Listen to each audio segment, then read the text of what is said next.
Next question that came in was, what should people know about the financial aspect of going all in on your dream? And what were your priorities to make sure that it worked out for you?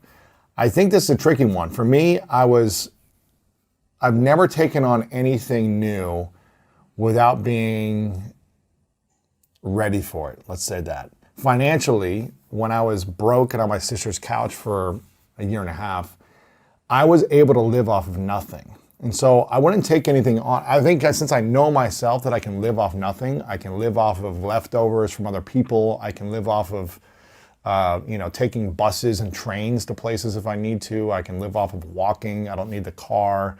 I can live off of very little because I've had little in the past and I know what it's like and it's fine. I don't need the luxuries of life. I don't need to spend more on things that aren't necessary. I can live on the basics. I can live on very little if I need to in order to take on that dream. And that's what I did early on. And then when I started the podcast, I started it after leaving a business that was thriving. I had another business before that was a multiple seven-figure business, and I left it. I left all the money, all the growth opportunities, everything, because I knew I wanted to go try something else. I knew that there was something more for me to go create and serve. And so I left it knowing that I wasn't going to make money from that business anymore. But I had been smart for years. I just saved a lot of my money. So I had about 2 years of a runway for me at that time, where I had enough money to pay my rent and expenses, and I could downsize if I needed to go all in on this dream. So that's what made me feel comfortable. Early on, when I was chasing the dream, I had nothing and I didn't need much to survive. So I just wasn't spending it on things that didn't matter. I didn't have subscriptions to things. I didn't even own a TV at that time. I just said, I'm going to focus on overcoming my fears and develop myself. It's interesting when you invest in yourself and you develop yourself, you start to appreciate and value. You start to believe in yourself more. You start to have more confidence and courage. And other people recognize that value within you. So opportunities start to come to you when you develop that appreciation within yourself. But it's hard to appreciate yourself if you're not comfortable in your own skin, if you're not overcoming those fears and insecurities. So that's why I think it's so important to create a fear list and start going all in on those fears at any stage of life when you have that time. And you might say to yourself, well, I'm really busy right now. I've got a lot going on. I barely have time to build my side hustle or go after my dream, let alone overcome fears. I am still finding the time. Right now, Spanish lessons is something that I've wanted to take on years ago. 20 years ago, I wanted to learn Spanish.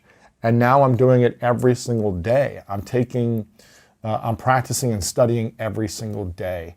And it's still a fear and insecurity of mine because I'm not that good at it yet. I'm not fluent yet. I spend time with Spanish-speaking people who are fluent, and I try to speak it, and I know I don't sound correct. I know I'm making mistakes, and I sound, not as fluent as I should be, or as they are, let's say that. And so I'm still going all in. I'm finding time. Last night at 11 o'clock, I'm supposed to do it every day, and if I miss a day, I have to start back to zero. And so I make sure even if it's 11 o'clock at night, I'll start my Spanish lesson and I'll keep practicing in order to keep the consistency of that identity of this is the thing that I'm overcoming.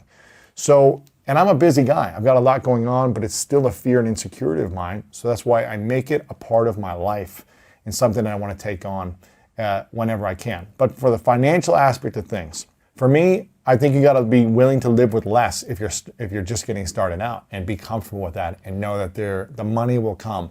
And I remember when I started the podcast, I said to myself, I'm going to do this for 1 year. I'm going to go every week for 1 year. And I'm not going to try to make money. I'm not going to make this about money. I'm going to make it about serving and helping other people and creating something that brings me a lot of joy and a lot of fulfillment. And by the end of the year, money opportunities started to come, and I wasn't focused on it. I wasn't thinking about it. I wasn't focused on it because I had that 2-year runway of money that I'd saved up.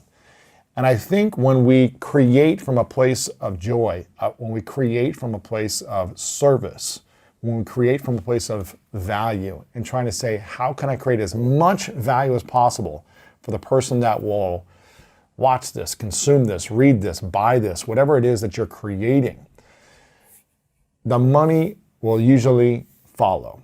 but start with value. Start with like creating something based on a mission because you love something, because you're excited about it, because it's part of your talents and skill set, and add as much value as possible. Money comes to those who add a lot of value. So that's what I think about when it comes to the financial aspect of going